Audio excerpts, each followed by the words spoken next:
ខ្លាំងណាស់អ្នកម្ដាយកូនអើយស្លាប់អីលើហើយអោលោកមានគុណខ្ញុំខំអីបានជាធ្វើទីរុនអូអ្នកម្ដាយមានគុណសូមជួយខ្ញុំផងគេធ្វើបាបខ្ញុំគ្មានត្រាប្រណីគេចងហាលថ្ងៃដៃ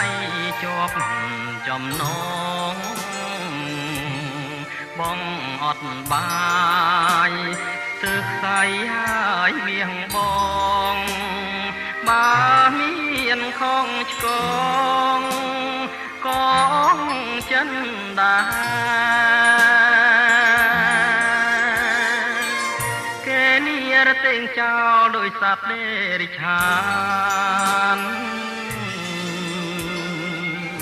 ទឹកភ្នែកជោគប្រានខានបានយល់ស្នេហ៍ភូមិកំណា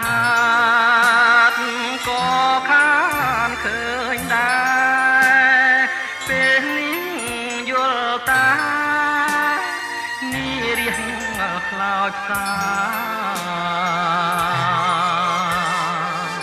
ព្រៃភ្នំវាលធំជួយចាំសំដីបើខ្ញុំមិនខ្សែចាងចោលលោកាគង់បានត្រឡប់មកជួបភាំងត្រាអ្នកម្ដាយស្នេហានឹងបបផាស្រី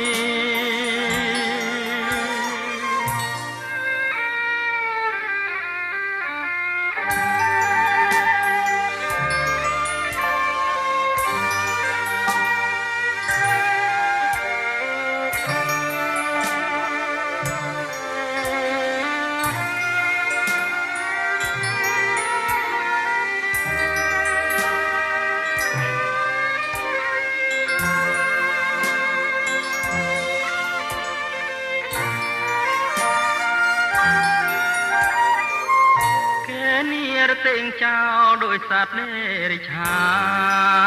ន